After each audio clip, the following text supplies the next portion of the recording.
seguir, Ponto a Ponto. Apoio Unifacisa.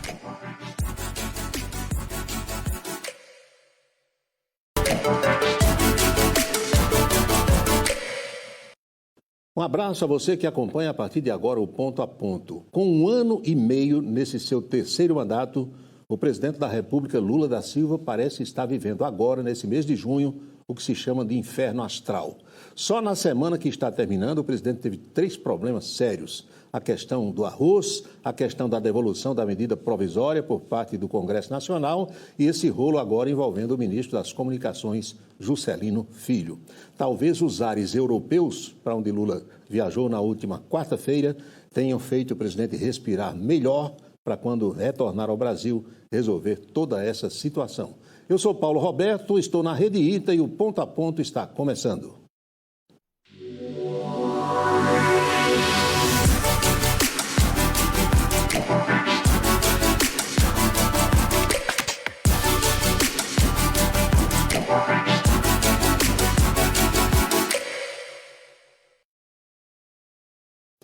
A nossa entrevista de hoje é com o coronel comandante do Policiamento Regional de Campina Grande, Gilberto Felipe. Durante esse mês de junho, os trabalhos se intensificam, uma vez que além das atribuições normais da PM, tem também o policiamento das festas juninas que ocorrem em todo o estado da Paraíba. E Campina Grande, epicentro dessa festa, requer uma atenção muito especial da nossa Polícia Militar. Na última quarta-feira, houve uma reunião Prefeitura de Campina Grande, Ministério Público, empresa organizadora e autoridades da segurança, exatamente para tentar resolver essa situação. E o coronel vai fazer um relato para a gente. Coronel, seja bem-vindo ao programa, tudo bem? Tudo bem, nosso cumprimento, Paulo Roberto. Agradecer o honroso convite, lembrando que estivemos aqui há alguma época e o tempo passa rápido. Agradecer o convite, a acolhida desta casa. É uma satisfação sempre estar presente aqui na TVI. Prazer recebê-lo. E como é que está sendo essa nova missão no comando do policiamento regional? Estivemos aqui exercendo, da última vez, o comando do 2º BPM e, na ocasião, nós fomos designados para comandar o batalhão em Guarabira, o 4º BPM. E lá chegando, surgira o comando regional, o novel comando regional, e aí nós assumimos o CPR-3. E fomos presenteados em outubro do ano passado para retornarmos a Campina Grande. E desta feita, estamos exercendo o Comando de Policiamento Regional 1, que é sediado aqui em Campina Grande, responsável por 69 municípios.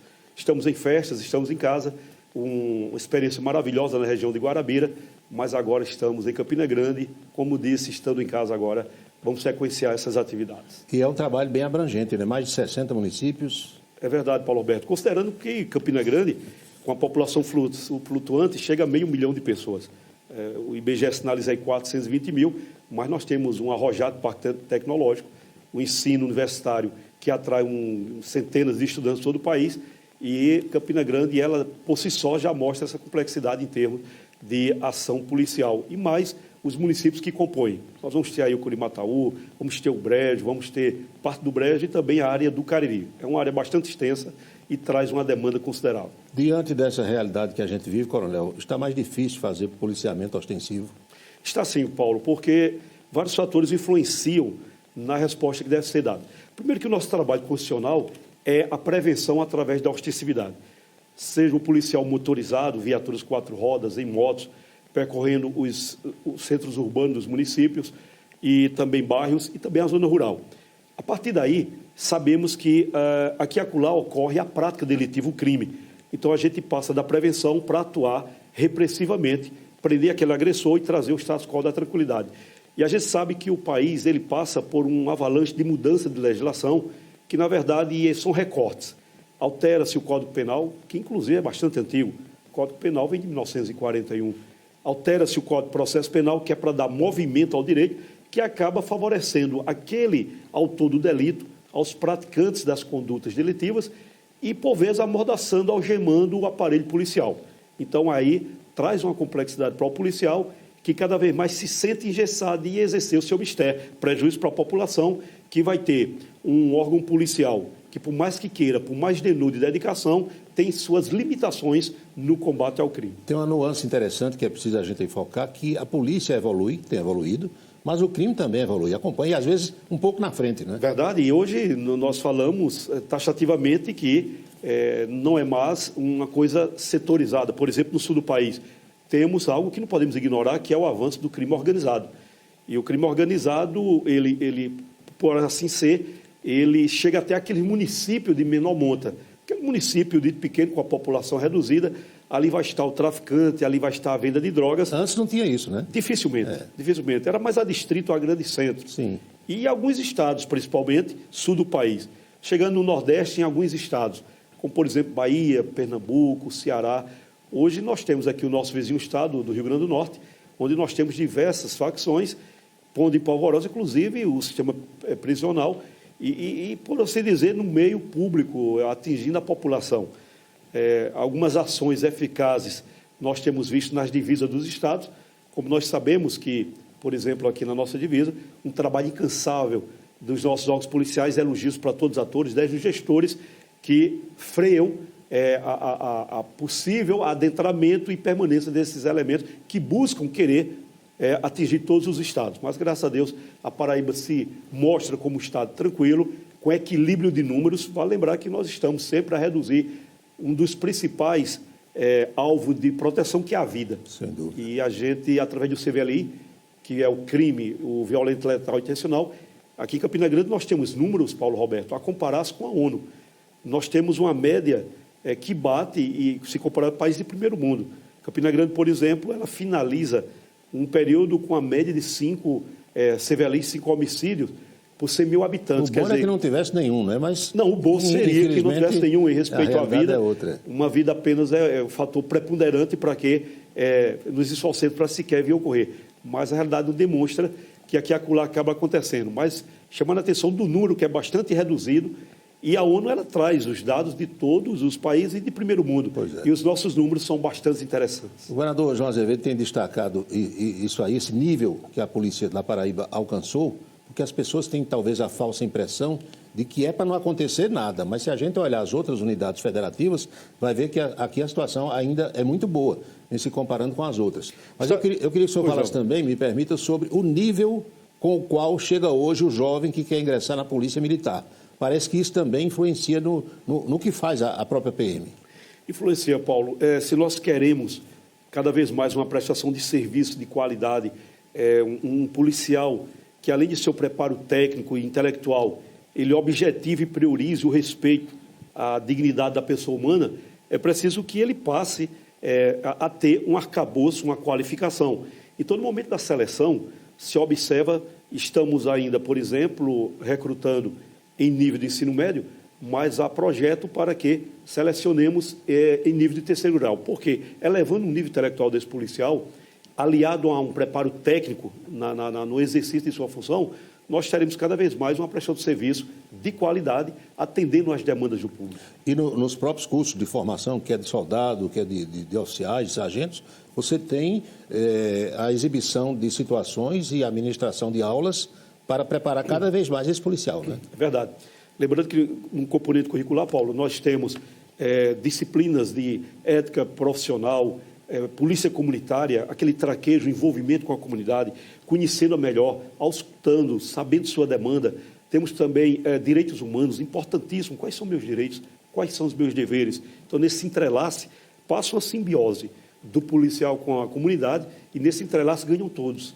A população que tem um atendimento cada vez mais de um preparo técnico, intelectual elevadíssimo, e o policial que cada vez mais se sente satisfeito em poder prestar cada vez mais e melhor a sua prestação e contribuição na segurança pública. Eu não sei se os senhores que são policiais percebem, mas a gente de fora percebe isso e tem essa noção que a população, por desinformação mesmo, às vezes nem é por maldade nem nada, nem por questões ideológicas, mas a população tem uma certa aversão ao policial, achando que todo policial é agressivo, que todo policial é violento e que pode se resolver tudo com um buquê de rosas, mas no dia a dia, quando o policial sai de casa, que entra de serviço, ele vai se deparar com as situações mais adversas possíveis. Eu gostaria que o senhor falasse um pouquinho sobre isso. Paulo, você toca numa tecla, e aí isso é até histórico, vou tangenciar não querendo, logicamente, fazer nenhuma referência polêmica, mas veja que trazemos, substantivamente somos policiais, adjetivamente somos militares. E nós sabemos que, enquanto militares estaduais, prepondera a nossa atividade de polícia. E nós sabemos que o adjetivo militares é herdado de nossas queridíssimas Forças Armadas, que traz em si uma função preponderante, que é a manutenção da soberania nacional e dos poderes públicos e das sendas democráticas. É preparado para a guerra o nosso aparato Forças Armadas. Então, quando se transfere esse termo militar para as Forças de Segurança Pública, traz uma cápsula de observância de poder bélico de guerra. Por isso que na nossa formação nós sublimamos essa adjetivação militar com disciplinas que levam o policial a compreender que ele não está ali diante de inimigos. Estamos diante de cidadãos que pagam seus impostos, seu João, Dona Maria, jovens, crianças. Então, veja que a força maior da polícia é o diálogo, é a conversação. E tem mudado muito esse quadro. Se fizer hoje uma pesquisa, nós tivemos um avanço, por exemplo, de unidades pacificadoras. O Rio de Janeiro foi um exemplo disso nos idos dos anos 90 e avançou para os anos 2000. Nós temos a questão da polícia comunitária em todo o Brasil. E a questão da seleção de policiais cada vez mais com uma seleção intelectual, um preparo intelectual bem melhor. Então, isso faz com que a população compreenda que a polícia é um braço armado em favor e uma extensão da sociedade. Então, esse quadro tende a mudar e isso é muito importante, tanto para as polícias quanto também para a população. E percebe-se também que quando um jovem ingressa na Polícia Militar, quer no curso de formação de soldado ou de oficiais, a família, quando passa a ouvir dele o que é que ocorre dentro dos quartéis da caserna, muda também o conceito em relação à PM. Né? Tanto assim é que esses mesmos jovens que ingressam na polícia, muitos, que é um direito, muitos ingressam naquela questão da carreira profissional e concursos. Consegui isso na polícia, mas vou continuar estudando para ter ascensão. E nós temos dados, temos comprovações científicas, através de pesquisa, que a maioria que adentra não quer mais sair. Por quê? Porque há uma adaptação naquilo que ele vê da corporação, que cada vez mais, numa senda democrática, procura humanizar e levar essa humanidade na sua prestação de serviço. Então, distante está de ser uma instituição militarizada, que ali está, que estão homens e mulheres preparadas, robotizadas, para emplacar uma violência. A violência existe, Paulo Roberto, você colocou muito bem, mas nós enfrentamos a violência por exceção. A população ela não é violenta no total. Pode até ter uma predisposição pela natureza humana. Sim. Mas quem pratica a violência é uma exceção, meia dúzia. Ínfima, né, é uma parcela ínfima. Então, eu não posso tratar a população com violência por acreditar que ali no meio possa surgir a violência. Potencialmente existe. Agora, bom dia para todos e uma rigidez para aquele autor que pratica o crime e que resista à ação policial. Perfeito. Mesmo cometendo um crime, se ele não resiste, igualmente um tratamento humanizado ele vai ter por parte do aparelho policial. Para a gente fechar esse primeiro bloco, coronel, eu queria que o senhor falasse sobre a história. O senhor pegou uma situação muito difícil na PM, que a gente acompanhou, uma fase onde as viaturas eram precárias, o armamento era obsoleto, coisas superadas. Eu percebo também que isso hoje mudou muito e os senhores estão bem equipados. Consideravelmente. Consideravelmente, se nós retornarmos no recorte da história, nós vamos pegar desde a frota, que são as viaturas, o armamento, os EPIs, que são os equipamentos Sim. de proteção individuais, que primeiro faltava-se. E depois, quando chega em qualidades precárias. As viaturas, por vezes, eram flagradas sendo empurradas, Sim. muitas vezes até pelo cidadão que acabava de ser abordado. E terminava ali, naquele clima de cidadão, ajudando o policial a empurrar aquela viatura por compreender o serviço, a intenção da polícia que é de manter o status quo da tranquilidade. E a questão da abordagem pessoal, ela possa, no primeiro momento, constranger, mas o cidadão deve ver que o preço da cidadania passa necessariamente por essa técnica policial, para oferecer segurança. Então, vimos os tempos atuais, frotas novas, com manutenção, EPIs, cada policial. Ele tem o direito de possuir o seu colete balístico, ele chega a fazer uma alocação interna, essa alocação ela tem um termo técnico, que é através de um acautelamento e de sua arma de fogo. Eu ainda lembro do tempo que fui militar, a gente fazia cautela de arma, de do colete, equipamentos do colete. Né? Então, o policial, ao sair de casa, ele já sai com o seu equipamento, ele já sai com o seu colete, e a arma interessante, que é uma pistola com poder de fogo interessante, 2 carregadores supletivos, com o carregador já da arma. Então, ele tem condições, por exemplo, numa situação de assalto a banco, de um confronto armado. Anteriormente, a arma predominante da polícia era o revólver. Então, a gestão atual investe, faz aquisição de armamento, uma arma própria para um combate urbano, visa-se não atingir no centro, mas só o alvo que resiste, que agride o aparelho policial. Então, nós temos uma realidade hoje de um traquejamento, de um respeito à dignidade humana do profissional, de torná-lo dotado de qualidades técnicas e conhecimento e também o que diz respeito à sua proteção individual e sua locomoção. Muito bem. Para concluir esse primeiro bloco, conversando aqui com o coronel, lembrei-me de um fato. Eu acho que um dia nós vamos alcançar esse estágio, esse nível. Em determinados estados norte-americanos, é o caso da Flórida, o policial, ele recebe uma viatura 0 quilômetro. E aquela viatura fica com ele enquanto ele estiver de serviço, até que os superiores resolvam trocar.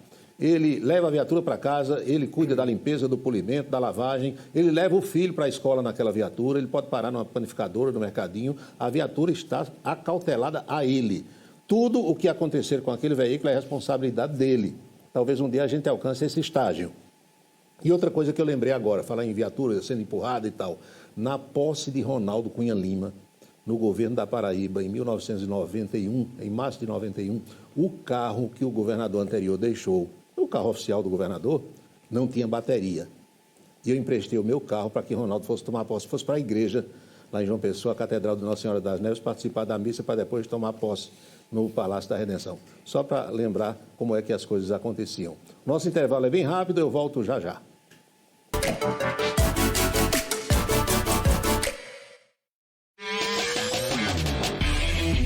Fala galera, neste sábado, 6h45 da noite, tô chegando com o It Games, se liga só no que vai rolar no programa. EA Sports FC 24 recebe a atualização da UEFA Euro 2024. A data de lançamento de Sonic vs Shadow Generations. Metallica chegou ao Fortnite com o novo modo de Battle Royale musical. O trailer cinematográfico de história de Batman Arkham Shadow. O primeiro trailer da gameplay de Assassin's Creed Shadows. O novo trailer de Indiana Jones e o Grande Círculo. E chegou a 7ª temporada do eFootball. É isso aí, tô te esperando o canal 18.1 aqui na TV e também no YouTube. Nos últimos 4 anos, pudemos participar e contribuir com os principais debates para o crescimento da nossa cidade. Lutei e continuarei lutando por um transporte público com qualidade e com preço justo, pela reestruturação dos nossos mercados públicos e do nosso centro histórico, por um turismo desenvolvido que gere mais emprego e renda para os pessoenses. Fui voz ativa no debate para a aprovação de um plano diretor que fosse bom para João Pessoa e bom para os que aqui vivem. Ao lado do senador veneziano, continuarei lutando por uma João Pessoa cada vez melhor.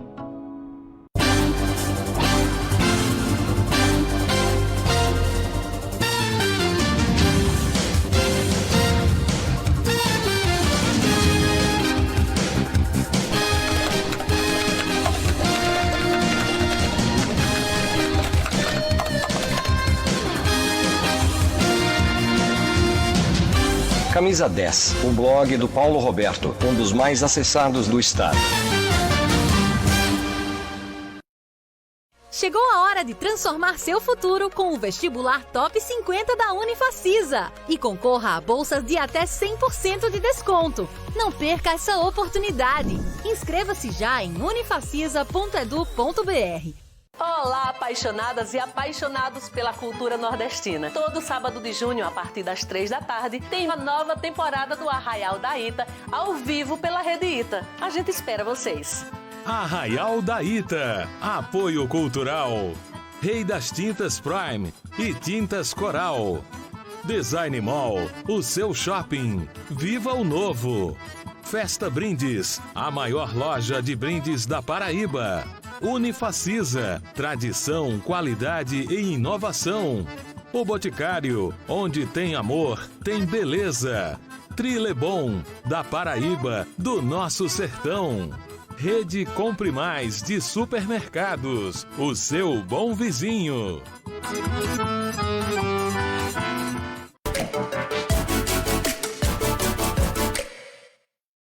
Estamos de volta com o Ponto a Ponto. Eu quero fazer um apelo a você que é motorista, que tem carro, que tem moto e que dirige aqui nas ruas de Campina Grande.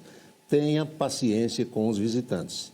A cidade está cheia de pessoas de fora, de outras cidades paraibanas, de outros estados, gente que vem, que não conhece o tráfego aqui, que muitas vezes desconhece a sinalização, mas que vem para cá participar da festa, gastar o seu dinheiro, se hospedar aqui, consumir nos restaurantes. Então vamos ter um pouquinho de calma com essa turma para evitar problemas, porque briga de trânsito não é uma coisa boa e muitas delas têm tido resultados catastróficos. Coronel Gilberto Felipe é o nosso entrevistado de hoje aqui no Ponto a Ponto. Vamos falar sobre o planejamento. Eu vou dizer como um amigo meu disse, vamos começar do começo.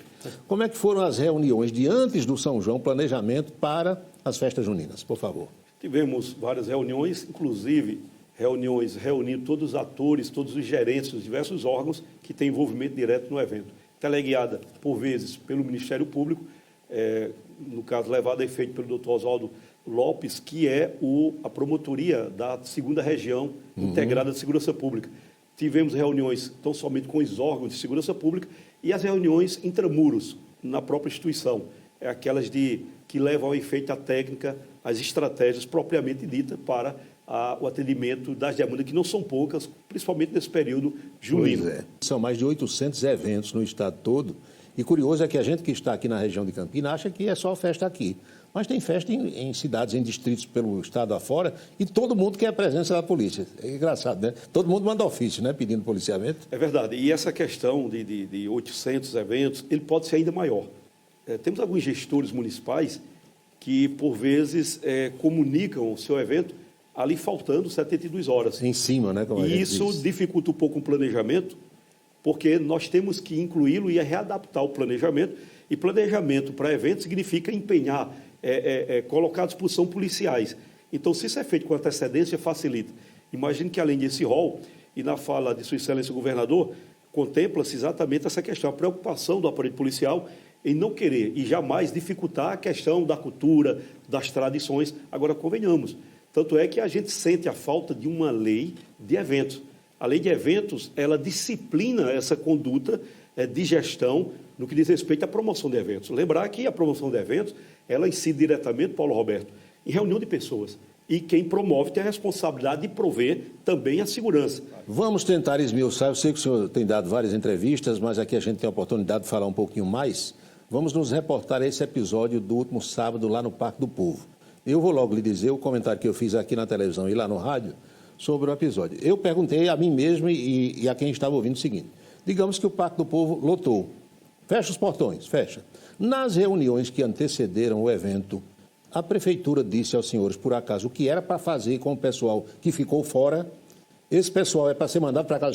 Tange todo mundo, manda para casa, ou joga cavalaria, canil, bomba de gás lacrimogêneo, gás de pimenta e tal, ou deixa esse povo ali aglomerado. Qual é o procedimento e com que situação os senhores se depararam, coronel? Exatamente, Paulo Roberto. É uma situação complexa, porque nós estamos diante de um somatório para cada vez mais tornar, como de fato já é, um evento cada vez maior. Até porque não é por outro motivo que ele tem e faz jus a esse nome, o maior São João do mundo. A nossa missão principal é exatamente de contribuir, enquanto instituição policial militar, da prevenção. Agora, nós sabemos que com a grandeza desse evento, ele reclama a cada edição, porque ele cresce mais, uma ambiência própria para acomodar tanta gente. Um espaço cada vez maior, né? Exato. Reconheço o valor histórico, o valor cultural, a tradição, que é a Sua Excelência, o quartel-general de Forró, o Parque do Povo. Mas convenhamos, com toda essa estrutura e os acréscimos que tiveram, ali comporta ao máximo 73.500 pessoas. E se fizermos um cálculo rápido, chegamos à conclusão que o Parque do Povo é preenchido com 17% da população de Campina Grande.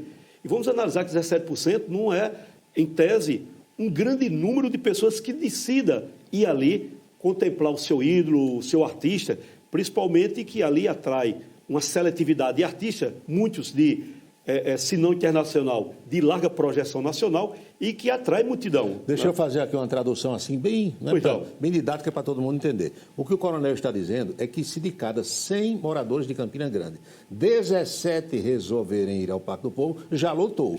Aí você tem que pensar em quem vem de fora, nos turistas, das pessoas das outras cidades. Vizinhas, de outros estados. Os aviões que chegam lotados e tal. E aí, como é que faz? É complicado. Então, o que é que se contemplou-se e o que tem se contemplado nas reuniões?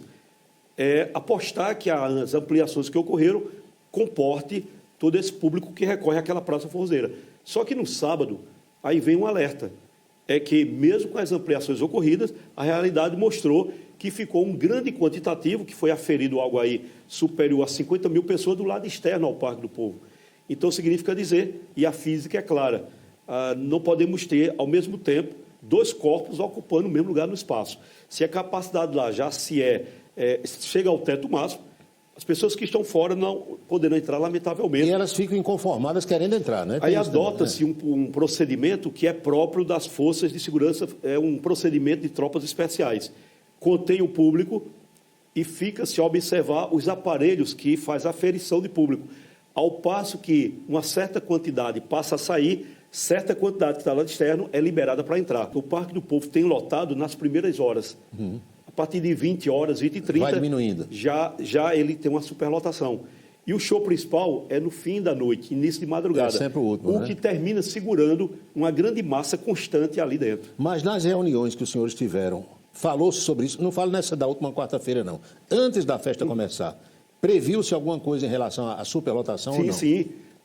Tanto é que, dentro de um respeito que deve se ter, não é uma preocupação, como alguém possa pensar, de querer jogar pânico, de querer afugentar o turista. Não, mas é em nome da vida. Nós, como integrantes do órgão de segurança pública, que trabalhamos em prol da vida, faz parte também da questão da prevenção. É uma questão até pedagógica, que é de erguer a nossa fala em prol de providências.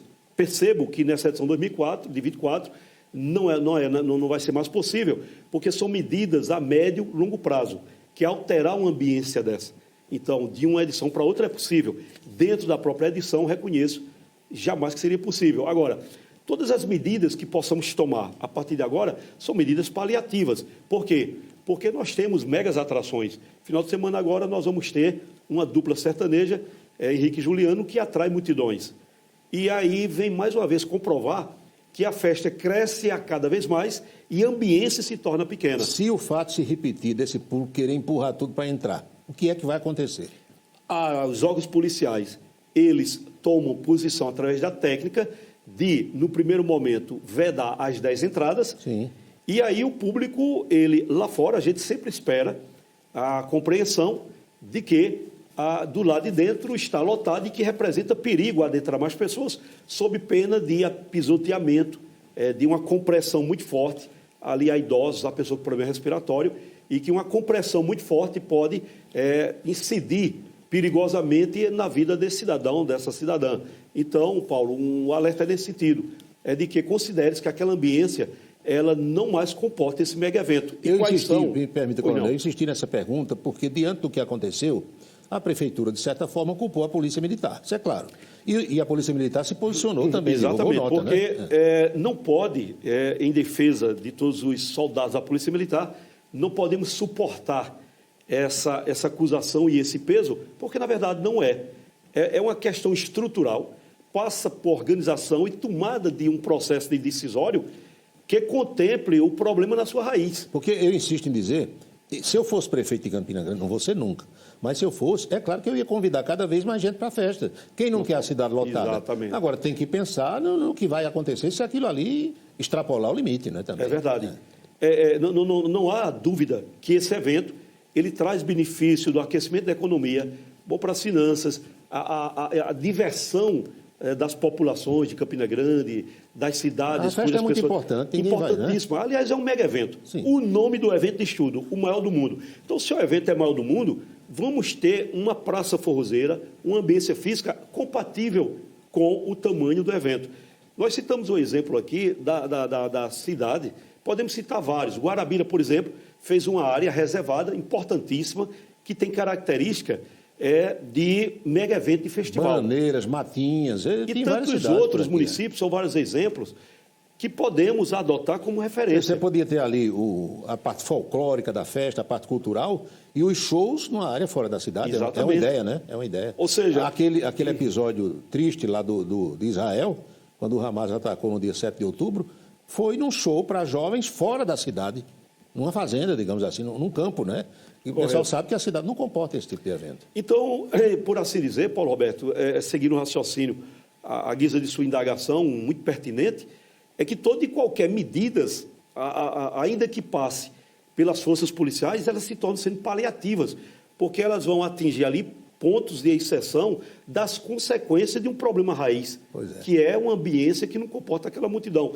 Toda vez que tivermos um artista de grande projeção, a imensa massa que está ali apenas querendo se divertir, ela vai estar alijada de adentrar porque a ambiência não comporta mais, vai ficar do lado externo.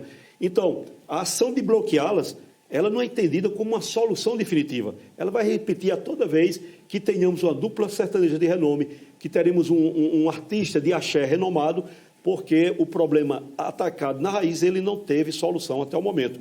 E aí, essa medida paliativa, injustamente, de forma leviana, é apontado ao aparelho policial, o que na verdade não é. As forças de segurança pública estão para somar.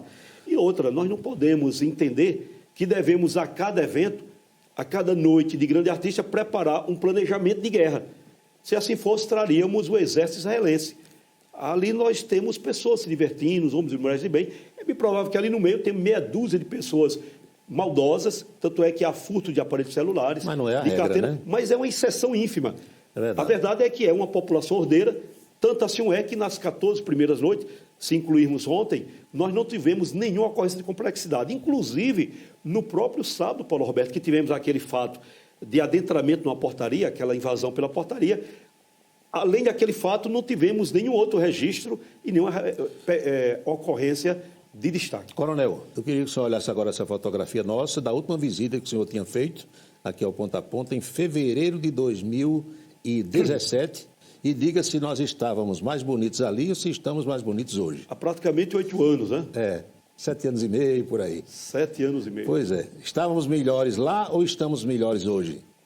Como diz o próprio poeta, agradecendo o Criador, ele nos torna melhor a cada tempo que passa. Né? Nós somos como o vinho. Exatamente. Quanto mais velho, melhor. Né? Coronel, muito obrigado, viu, por ter vindo ao Ponta a Ponta. Nós que agradecemos, Paulo Roberto, sempre a acolhida nesta casa maravilhosa de comunicação, todo o sistema ITA e ao Ponta a Ponta esse sucesso, um clássico da TV ITA, e dizer que, enquanto integrante da Polícia Militar, estamos sempre disponíveis a todos o nosso respeitoso abraço, nossa continência. Fiquem na paz do nosso Senhor Jesus. Muito obrigado. E a você de casa, o nosso melhor agradecimento. Marcamos encontro no próximo Ponto a Ponto. Felicidades para você e até lá.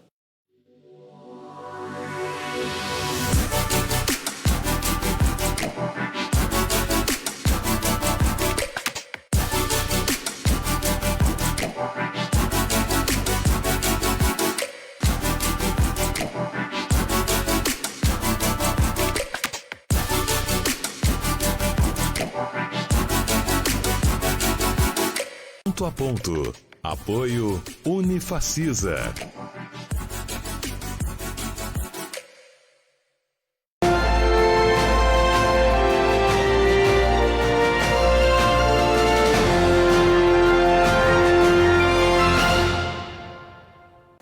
Apaixonadas e apaixonados pela cultura nordestina. Todo sábado de junho, a partir das 3 da tarde, tem uma nova temporada do Arraial da Ita, ao vivo pela Rede Ita. A gente espera vocês. Arraial da Ita. Apoio Cultural. Rei das Tintas Prime e Tintas Coral. Design Mall, o seu shopping. Viva o novo. Festa Brindes, a maior loja de brindes da Paraíba. Unifacisa, tradição, qualidade e inovação. O Boticário, onde tem amor, tem beleza. Trilebom, da Paraíba, do nosso sertão. Rede Compre Mais de Supermercados, o seu bom vizinho.